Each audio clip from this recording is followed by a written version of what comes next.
Well, welcome friends on this blustery Wellington night, and also to our friends via the miracle of Zoom, further afield in New Zealand and overseas.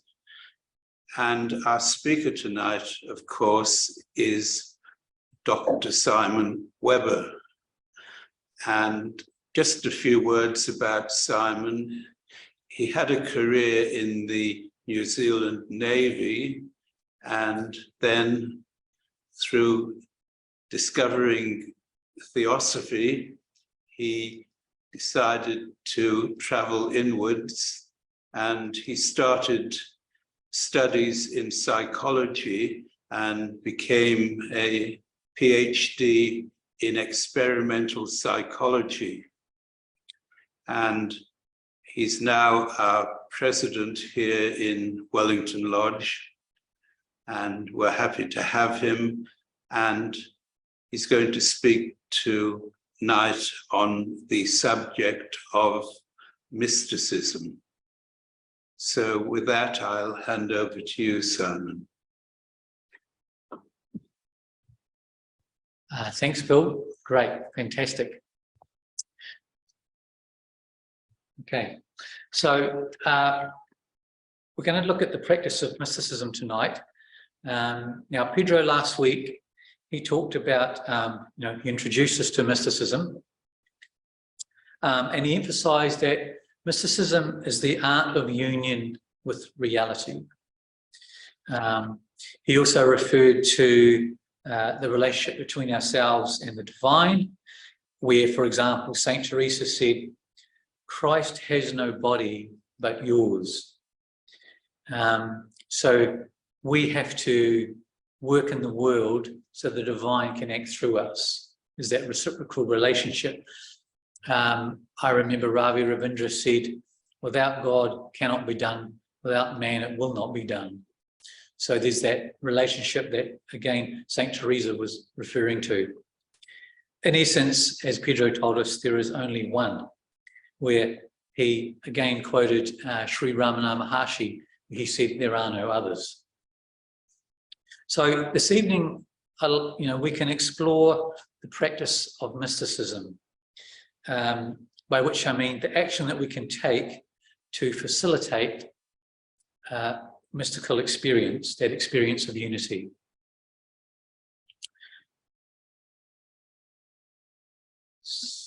Yep, slide 2, Sushi. So we start with the following premise. We're already divine. We are that which we seek. Or in other words, as the Buddha put it, we're asleep and we only need to wake up. We are all that ever is, that ever was, and that ever will be, but we just don't know it. So if we take the idea of involution, where we have the one or the spirit expanding itself into matter and thereby ultimately creating separate units of consciousness, culminating in the human being, which is a self-conscious unit, which is referred to in Theosophical literature as the monad, it sees itself as separate to other life forms. Now, this is a natural consequence of manifestation. It's required when there's an expansion, manifestation from the source. Consciousness divides itself. Now, with the process of evolution, we have the idea that the human being needs to work then towards being conscious of this underlying unity, and therefore divest itself of the notion of separateness, which was a result of involution, which was necessary. And this is what Bill told me years ago that Jeffrey Hodgson said. It's a movement from unconscious to conscious perfection. So there's that shift in awareness from the outward push from the source, from the one, to return to the source within full consciousness. Now, HB, our co-founder, she said, she referred to the great heresy, which is the idea that we're an individual unit or self separate from the rest of the cosmos. And she said, this is at the heart of all spiritual traditions, that rather than separateness, life is one. It's a unity, albeit expressed in a myriad of independent forms during manifestation. So during incarnation then, our spiritual practice is to divest ourselves of the false notion that we are separate in consciousness from all other life forms. Our role as human beings is to reverse the natural order of manifestation and reorientate ourselves from going without to going within, from focusing on separateness to focusing on unity. So this is reflected in the Christian story of the prodigal son, which is a return back to the one. So essentially there's a shift in consciousness and focus when we get to be a human being, because prior to that, the process of involution is still emphasizing separateness. But the human being is the point where we can return back and emphasize unity. Next slide. So, how do we facilitate mystical experience? Ravi Ravindra said, insight favors the prepared. Our preparation then, the essence to mystical experience, is in how we approach it. So if we are already divine or part of one, but I'm just not unconscious of it, then it isn't appropriate to try to practice and become divine or enlightened, which is a process of affirmation, since we already are divine. Rather, our approach is in what prevents us from seeing or having insight into that we are divine, part of the one right here and right now. So there's that shift from affirmation where we continue a sense of separateness, even positive thinking is all very well, but if it still maintains your sense of separateness, then it's not a really good practice. So the practice is to negate what we think we are, so what will come up naturally will just appear, and that we are divine. And this is, if we take the premise that we're already divine now. So this approach is of negation, nete, not this and not this.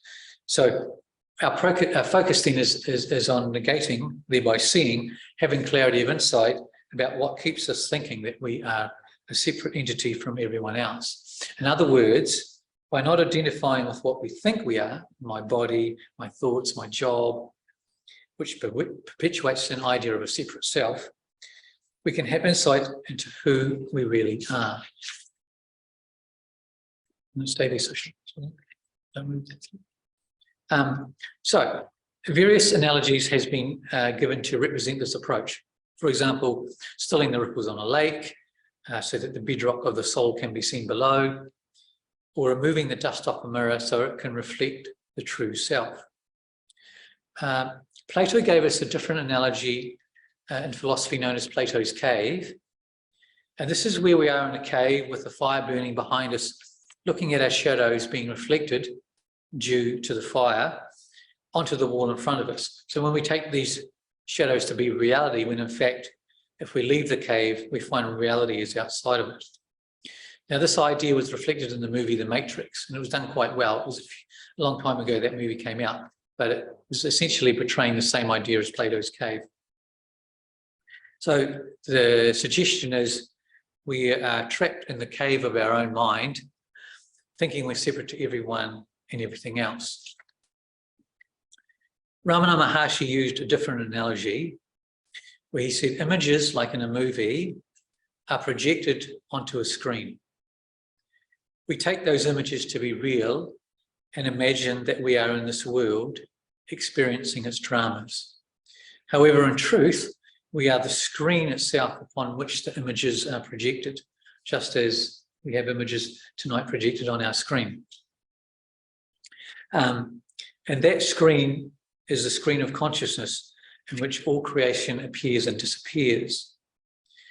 We are unable to recognize that we are the screen on which the action unfolds because we falsely believe that we're one of the characters. Now, the source of the projection is the I, or the ego, that identifies with the body and then creates a false dream world to play and suffer in. This is what our spiritual practice requires of us, to realize that we're not the images on the screen. Remember, Shakespeare said all the world's a stage and we are merely players. So we're players or images on the screen like in a movie, but really we need to go beyond that and realize that we're consciousness itself, life, God, whatever we want to call it. It's the screen. So this is, what's tasked for us as human beings during incarnation. Next slide, Sish.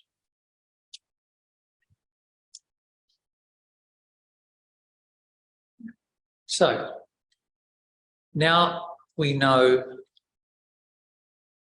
okay, so we go back. Yeah. So now we know the nature of the problem, namely that we falsely think we're a separate entity due to identification with the body, my house, my dog, my money, etc. And that taking an approach of negation where we direct our attention to seeing that these things are false, which will ultimately reveal who we really are. What then, as part of our spiritual practice, can we do in daily life? So firstly is know thyself. We need to know ourselves inside out, otherwise there is a propensity for delusion. And this is what Socrates emphasized with this maxim. So unless we understand ourselves inside out, we won't be able to ascertain what is real or unreal, or in other words, what is keeping us caught up in the illusion that we're separate to everyone and everything else. 2, we need attention. We need to have great attention at every moment.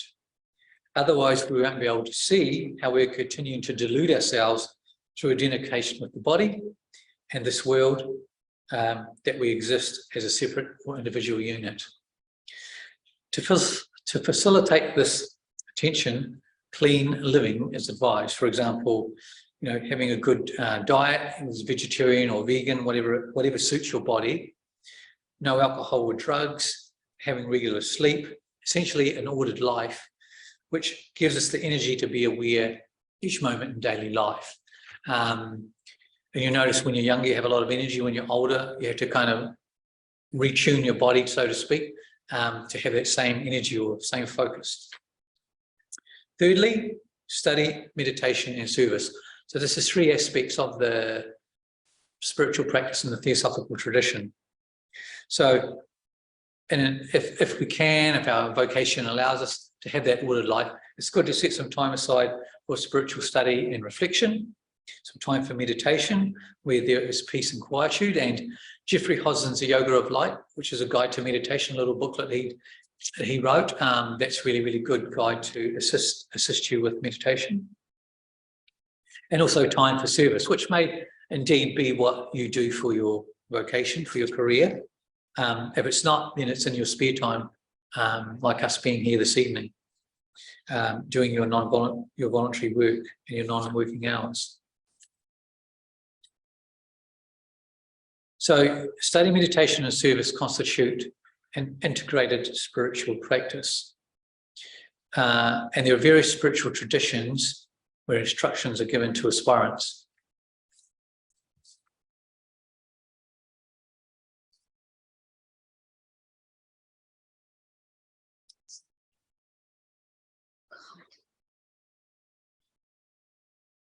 Here we are.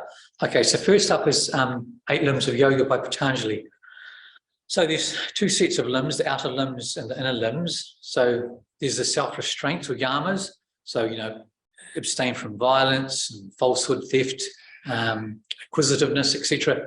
But then there's the observances. We need to be pure, have contentment, self-study, devotion to the divine. We also need to look after our body, as I was saying. So there's the right posture and right breathing, which is asana and pranayama, and then pratyahara, which is inward turning of the senses. So having an inward focus and finding out, as Bill said in the introduction, where he mentioned that I was having a kind of inward focus. So that journey we are all on, as opposed to climbing to the top of the heap and making your $1 billion. And then there's the inner limbs, which is concentration, meditation, and samadhi, or settled intelligence. There's also in the Bhagavad Gita tradition, in the Hindu tradition, is what's called Buddhi Yoga, where there's a combination of Karma Yoga, which is action, so doing that service, doing what you feel is right, based on your conscience. Bhakti Yoga, doing it with the heart and feeling of the one, devotion. Jnana Yoga, having that deeper insight that what you're doing is right. And meditation, again, Jnana Yoga. So in essence, our spiritual practice is to facilitate mystical experience as one of integration. We need to take an integrated approach with what we're doing in our daily life. So being aware of our problem, that we think we're separate to everyone and everything else, we can reorientate our life energies to negate those activities which perpetuate a sense of separateness. So I guess some extreme examples of, out in town, in Courtney Place or in Queen Street, wherever you are, till 3 in the morning, it's not going to be good for your body to get up and then try and meditate after that in the morning.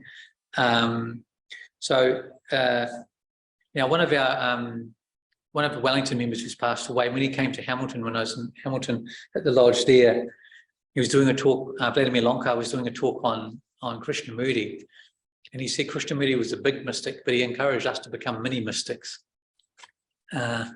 So we've got to kind of become mini mystics at our own level, wherever we are and what we're doing. Next slide, Sashi. So I'll just close with what I have to say formally. We can have a bit of a discussion. Christ could be born 1,000 times in Galilee, but all in vain until he is born in me. And this is from Angelus Silesius, a German Catholic priest from the 1600s. So that's short and sweet. But questions? Okay. Put it on the screen, yeah.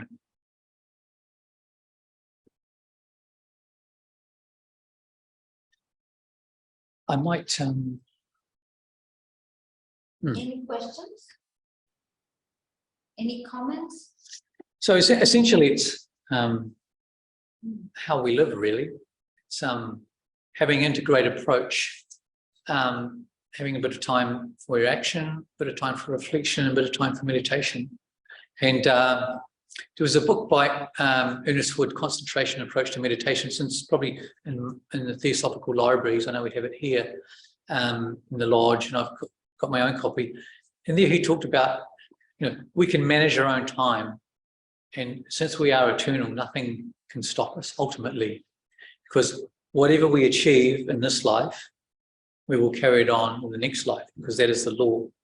So Ernest Wood was encouraging us to use our time wisely and focus as much as we possibly can on our spiritual practice and, finding out who we really are. Mr. Ganesh had a question. Oh, Mr. Ganesh. Yes, Ganesh.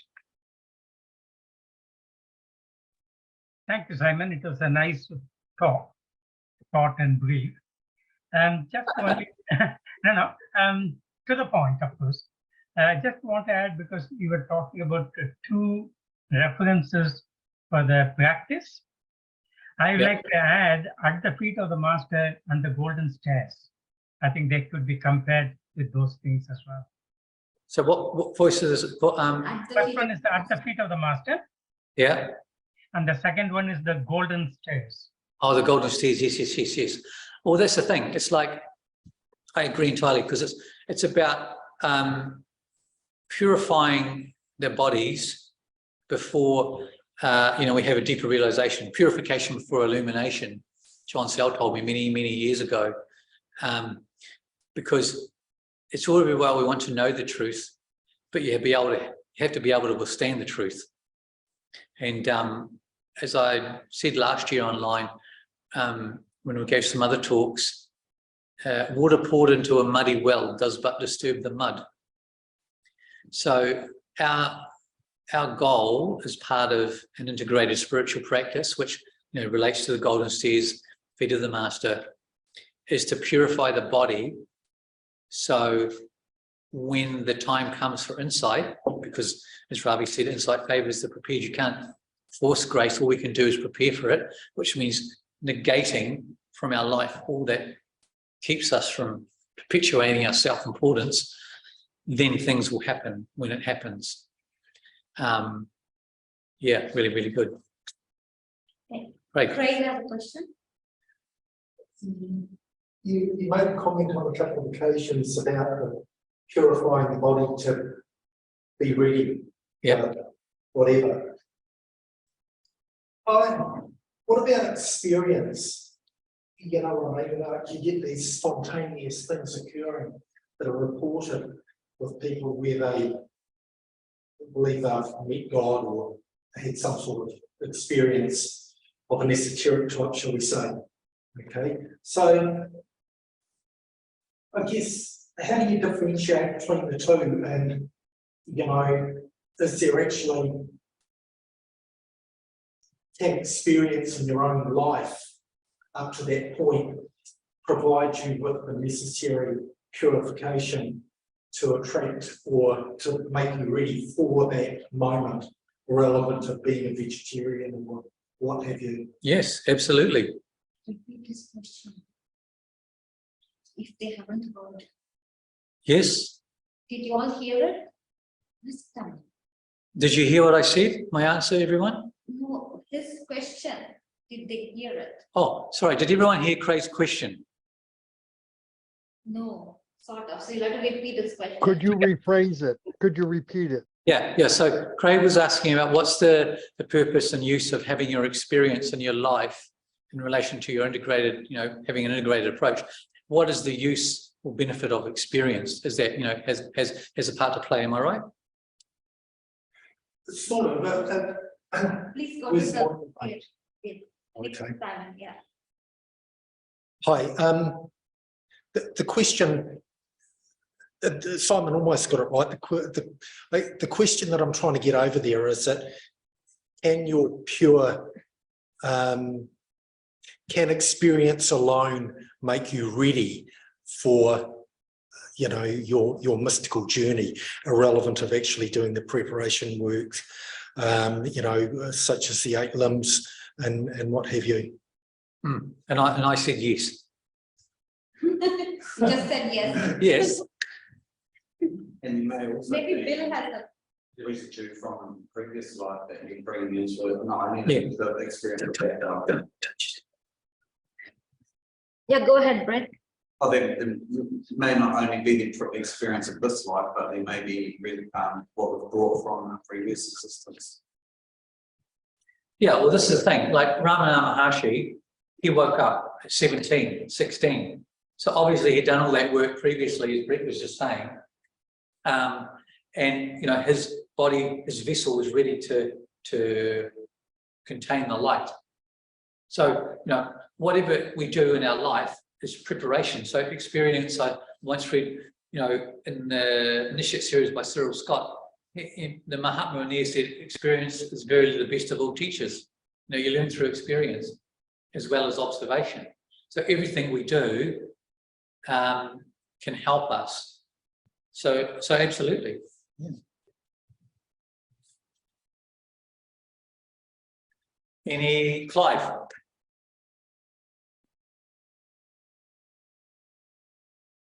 Clive wants to say something. Yeah, I just wanted to, maybe I got it wrong, but experience alone, surely it's experience with those other points that you mentioned, study, meditation and service. I suppose you could regard those as experience, but experience alone, I would not think would be sufficient. But if you're adding those other elements, did I get that right, or did I have it wrong? No. I'm just thinking of the first book, one of the first spiritual books I ever read before I joined the TS was Way of the Peaceful Warrior, which we talked about last year by Dan Millman. And in there, the teacher in there said, experience on its own doesn't create wisdom, because a lot of people who are elderly have had a lot of experience, but it may not necessarily mean they're wise. The key is to actually learn from your experiences. So good to have experience, but you got to pick it up, or else you repeat the same old problems, you know, over and over again. Bill had something to Oh, Bill, say. You yep. have to turn the thing.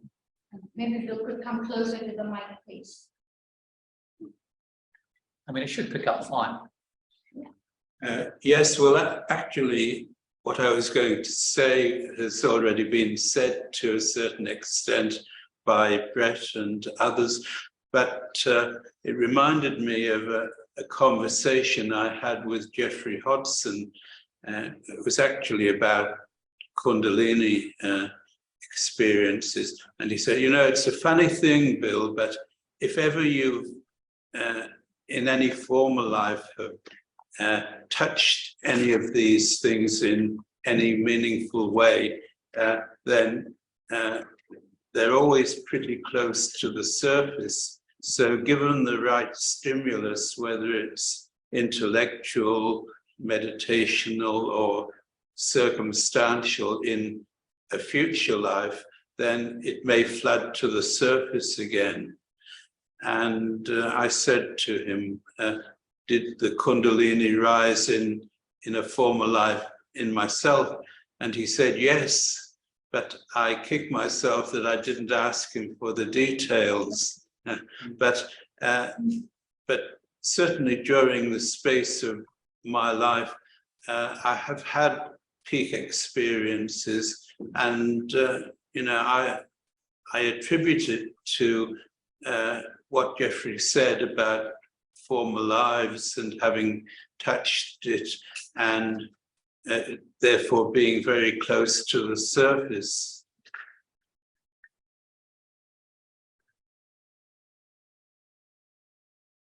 Thanks, Bill. Can you answer your question? Yeah, I think so. Someone else had in the audience. Suzanne, yeah, go. I just wanted to say, just in terms of purification, something I do in my practice is I do a lot of chanting. I think that's because I'm a little bit just devotional, and that helps to keep, I believe, me pure and in a place of almost, it's easier to meditate for me then. Yeah, no, absolutely. Whatever, you know, works for you is good. Yeah. But chanting in and of itself, and Amar, you may wish to mention something on chanting, because you do a lot of it. It's good for refining the emotional body, yes. Yeah, I think for me it's really therapeutic as well, yeah, because of the emotional body, yeah. Mr. Ganesh has a question. Ganesh?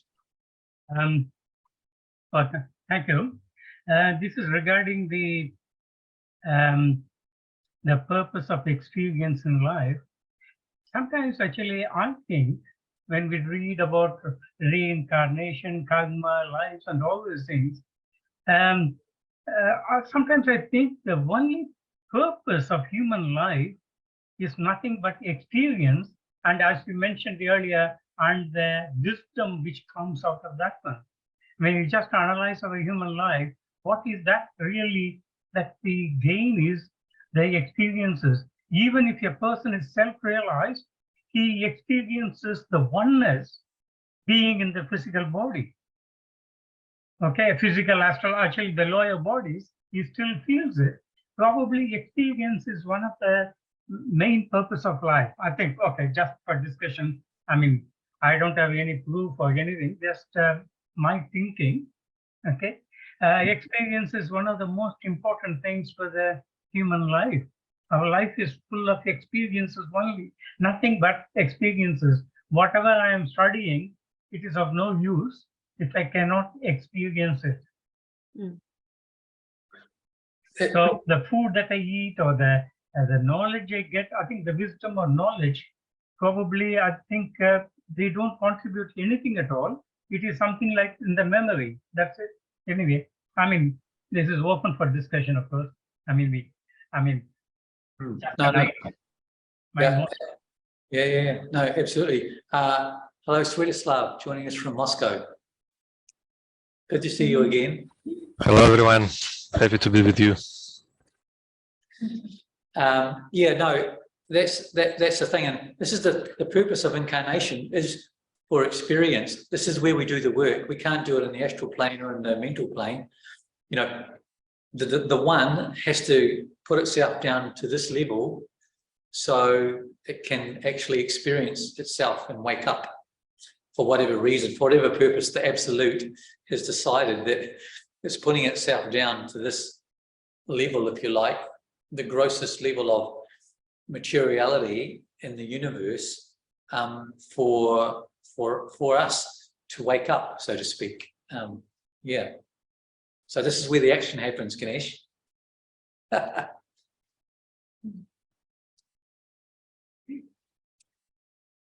Oh, just for your purpose, Swiatoslav, I just finished the talk. I did a short and sweet on, you know, essentially our practice in mysticism, which is taking a process of negation, having clarity of insight about what we're not, which if we put that aside, then the divine, which is what we are anyway, will come out naturally.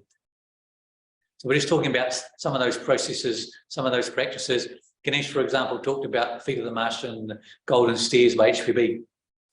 And we're talking about experience as well and its relevance. Yeah.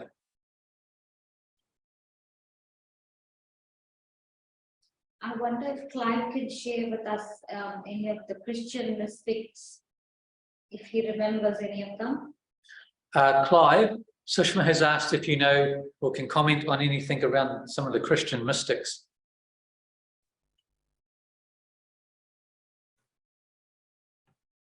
Well, it's a little as you've covered there, Simon.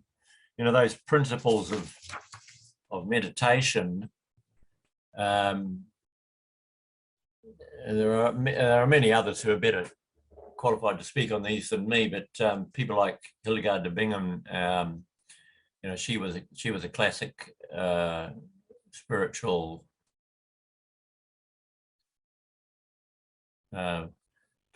practitioner. She wrote music, she wrote poetry, she had a complete life, but admittedly within a monastery, but she was also able to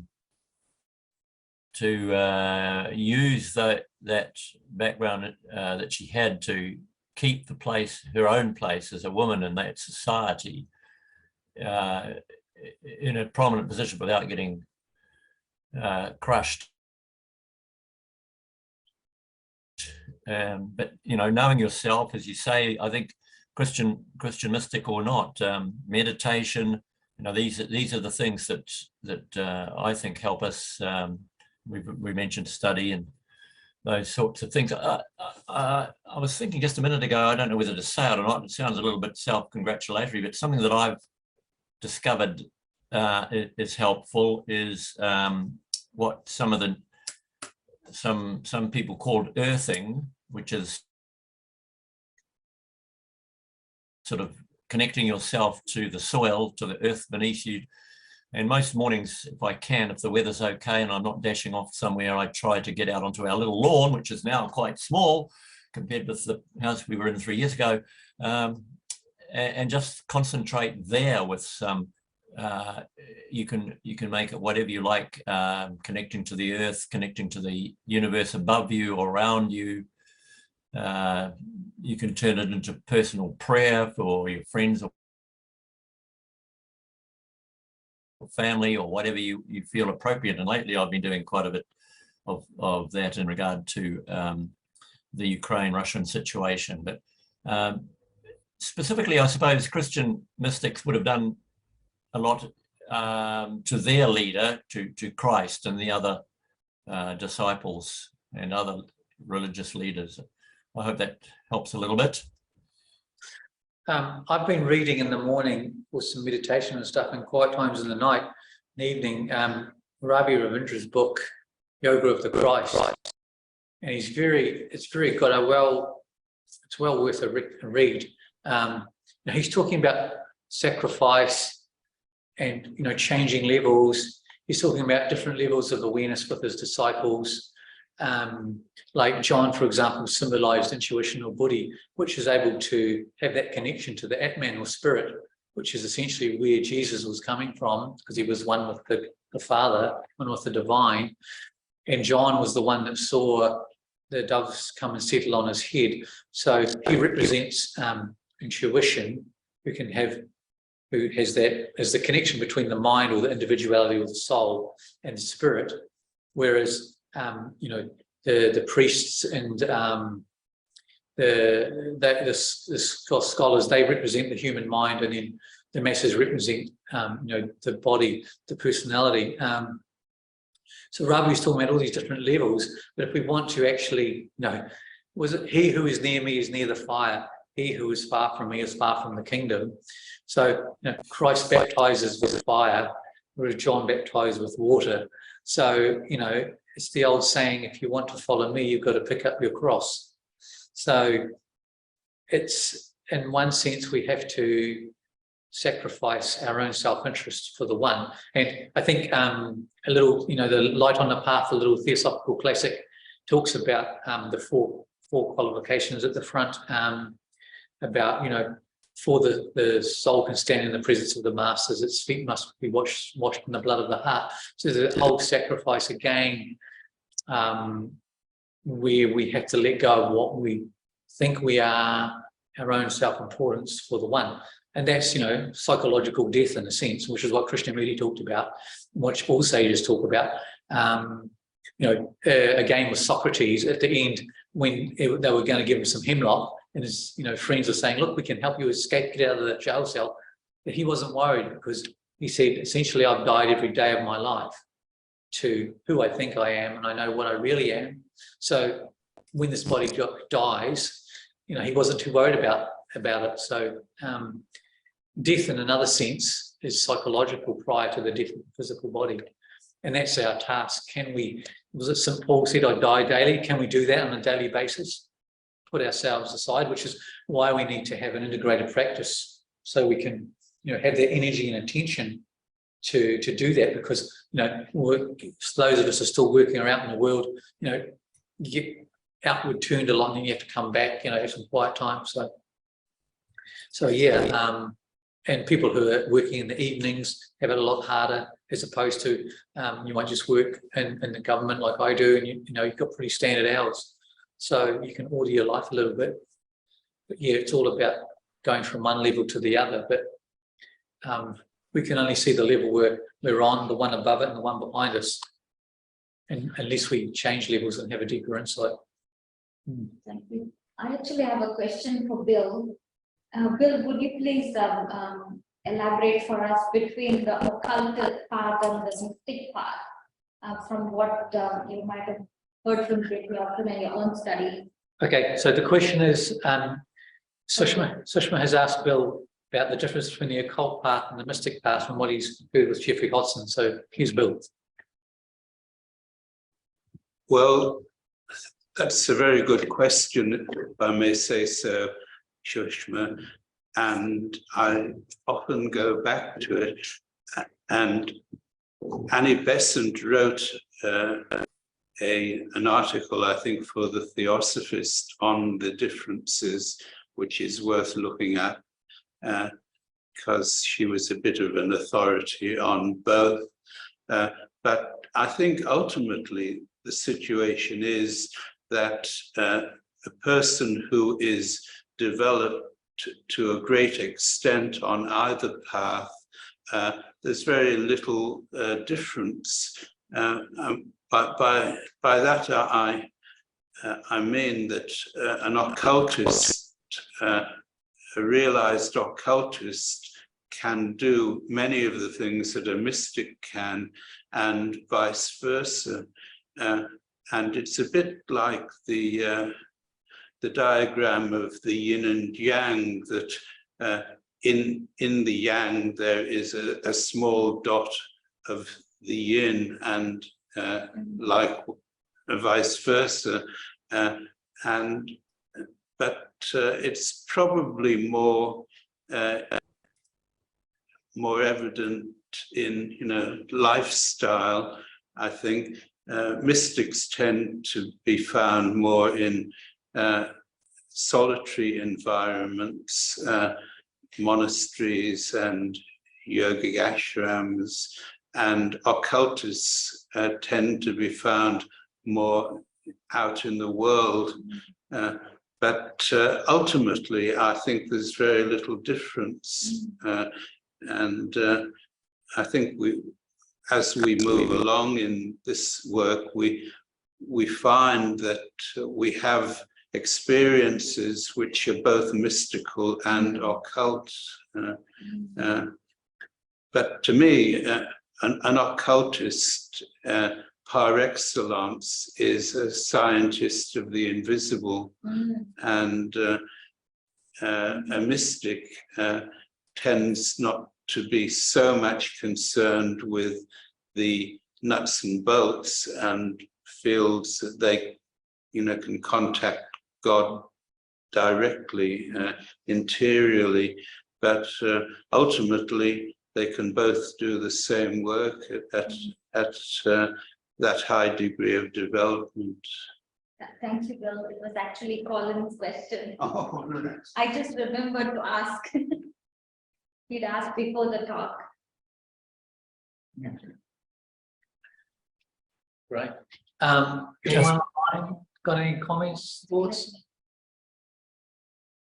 Just briefly coming back, Simon, to your mention of Ravi Ravindra's book, The Yoga of the Christ. I would agree with you that that's a really important and interesting book. And at this time, as we're now approaching Easter, coming up to the Holy Week, Ravi covers that very well in the book that he's written there, the last chapter or two.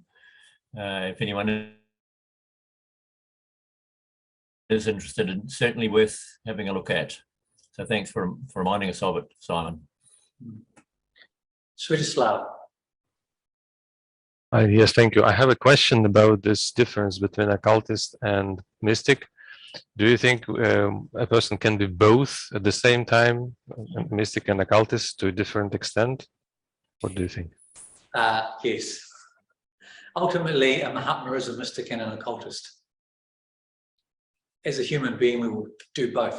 And this is the thing, and this is what I was saying about integration. A balanced approach, you do both, I feel, at the same time. When you get to become essentially an initiated disciple and you have a master, after you've done all the preparation to make yourself ready and they open the door to you, I would suspect, it seems common sense to me at least, you do both at the same time, because you're learning to be integrated in a balanced way. You won't want to be lopsided in one and not in the other. So I think ultimately we're both, and that is the culmination of becoming fully human and becoming an adept. Malky, or unless you want something else to say, Swiatoslav? No, I tend to agree. Thank you. Malky. I'm just thinking about what I understand by the word mystic, and what I understand is somebody that has had some sort of profound experience and then is continuing to inquire into that or integrate that. So that would be my understanding of the word mystic. Does that fit with yours, or have I? Well, yes. And also, I think from what I read about Krishnamurti, he talked about his process. And it seemed from what I read, he was doing exactly that. He was getting deeper and deeper into himself, into whatever was happening with him. And I also think the same thing happened to Ramana Maharshi. He was silent for many, many years. And I think he was coming to terms or going within with what actually happened to him, imbibing it and becoming part of his nature. So yes, Malky, I agree. It's all very well to have that perception, but it's like digestion. You have food, have a meal, well, it has to go through the digestion process. So some mystical experience, I suspect, will go through the same thing. And that's what I feel Krishnamurti and, Ramana Maharshi did as well. So yeah, absolutely. Ganesh.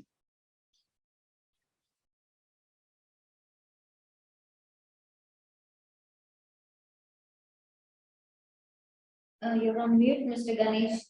Sorry. I'm sorry, I agree with what Bill was mentioning about the difference between the occultist and the mystics.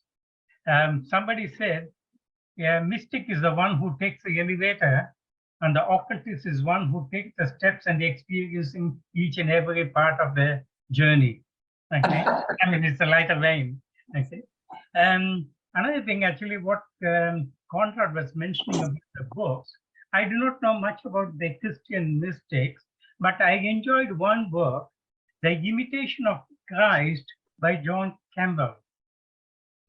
Imitation of Christ, it must be in the library. I think I enjoyed that book. That was about the 15th, 16th century, the Christian monastic life in France.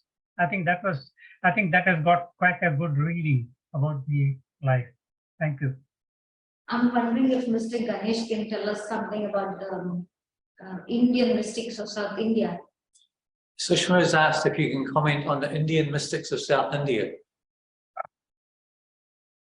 No. Sorry. I thought you knew something about Tiruvallur. Amma, do you want to comment on the Indian mystics of South India?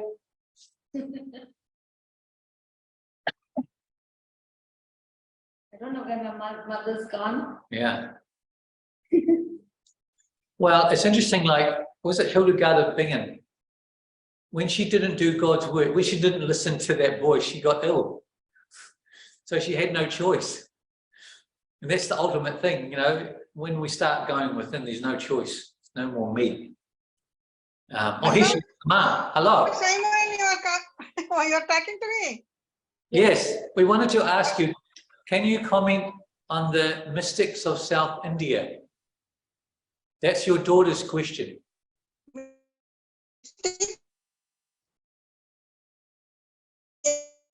Mystics, Miss Coco.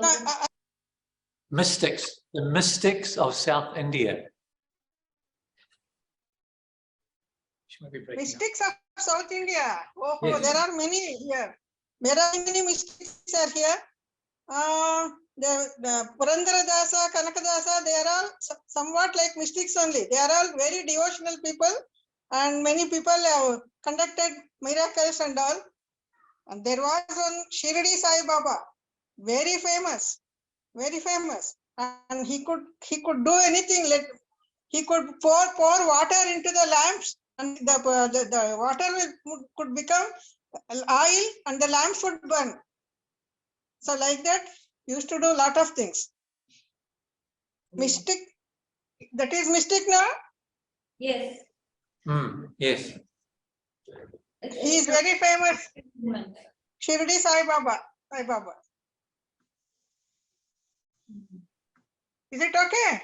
Yes. Thank you, Amma. Yeah. What Simon? Mysticism means it doesn't come under logical and reasonable, is it not? No. I can't understand the question. She's asking if mysticism is logical and reasoning. Well, probably not. It's like Direct experience yeah, direct experience of reality. of reality. Okay. Well, I don't think the Bhakti saints reached mysticism by logic and reason. Sushma says the Bhakti saints did not reach mystical experiences by logic and reason. I don't know if she understood me. Okay.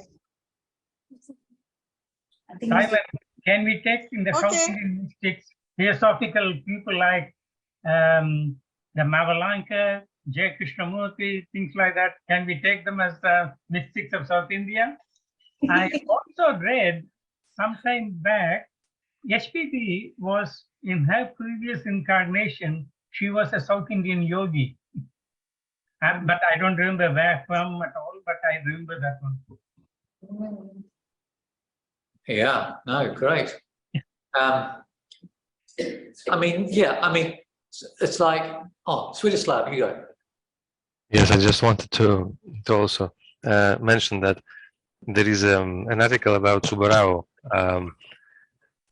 It's like a very short biography of Subarao written by some theosophists. I don't remember. I think I have it in the electronic format.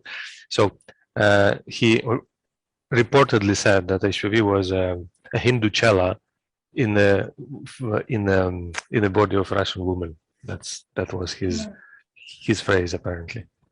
And then Lepida saw her in a male body not long after she died. He sensed her, and Pedro said to us, I think was it last year? He said, yeah, and he asked her if he wanted to, if he or she wanted to come to the White Lotus Day celebration. She said, no, thanks. Ask Sviatoslav about any Russian mystics. Okay, Sushma has asked me to ask you about Russian mystics. Well, Gurdjieff. yes. I don't know anything about him, just things I heard. It's not something that I studied. Of course, there are some mystics within the Christian tradition, and it's interesting that some of them somehow try to keep their distance with the exoteric organization of the church. And even some of them were offered some high position in the church hierarchy, but they said, no, please, that is your business, this is our business. But still they were, what's the word, canonized? Made sacred, made holy, made saints, yes. And you can see their icons if you go to Orthodox Church. We have especially these two, well, three, mostly Saint Nicholas, who lived very long ago, then Saint Sergius of Radonezh, a very important person for Russian history, for the church. He lived in the 14th century, and he established several, I think, monasteries. He just went to the forest to stay alone with God, but then people heard about him and they started coming, and there was a monastery community. Then some moved to other places, and that was an important movement for Russia in the 14th century. And then, of course, the other one is Saint Seraphim of Sarov. Also, he lived not so long ago, I think maybe 19th century. So they followed that mystical path especially, and Seraphim was saying about this, the goal is to get the Holy Spirit, as much as possible Holy Spirit, and people said that he was shining when he was speaking, he was like radiating light. Well, that's just what I can say, just like that. Yeah. No, great, thanks. That's wonderful. A few words we can have. Oh, Ganesh has got a comment there. In the chat. Saying that Sadhguru is the current mystic. Oh, so Guru is the current southern Indian mystic. I have another question for Bill. Sushma's got another question for Bill. I was wondering if you could tell us about the Taoist mystics. You know the Taoist masters? Would you consider them mystics? Sushma's asking Bill about the Taoist mystics.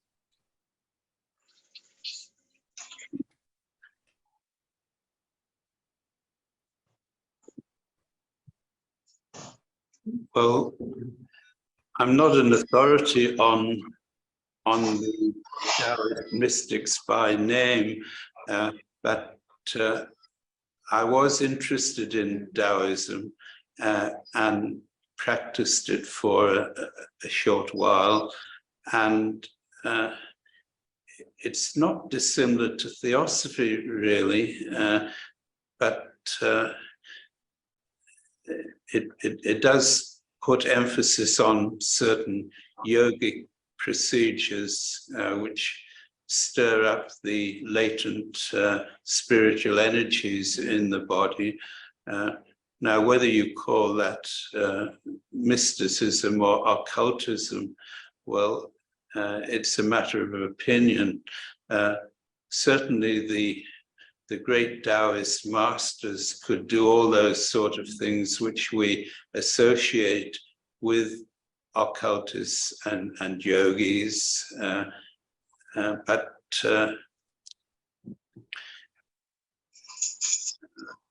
what happened with Taoism was that it came west mostly because of persecution in communist China.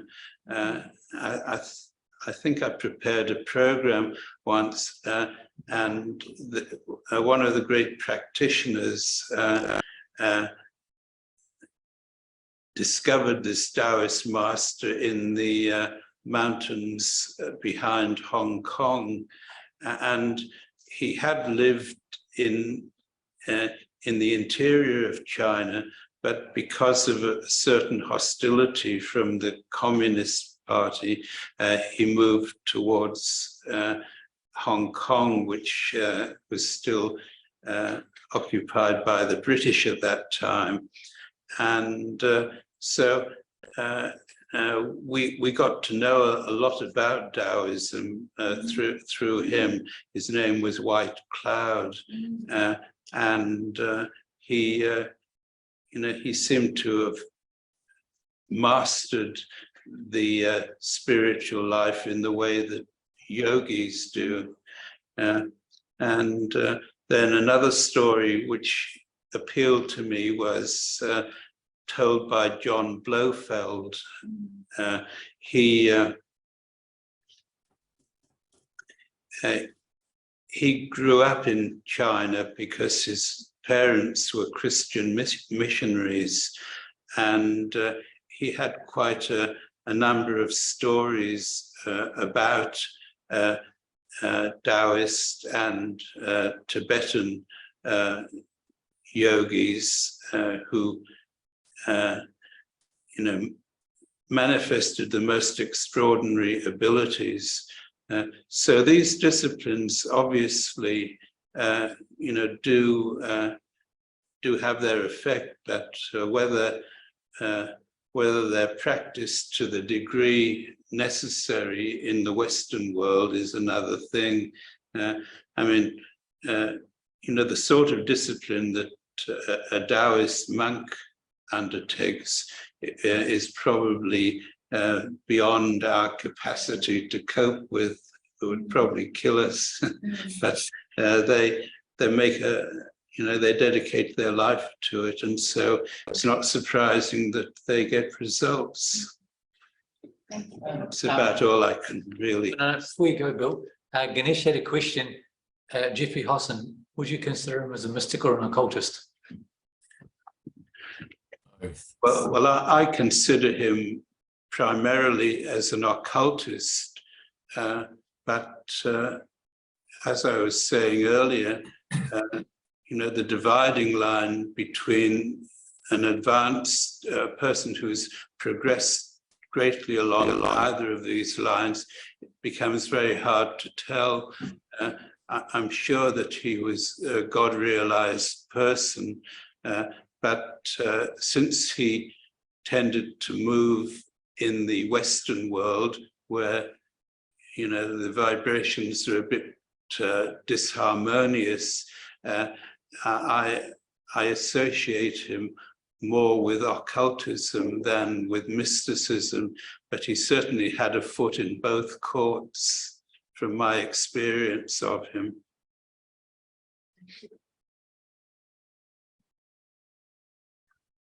Thank you, Bill. Okay, any final comments or questions? Because it's 8 o'clock. Yes. June, then Clive.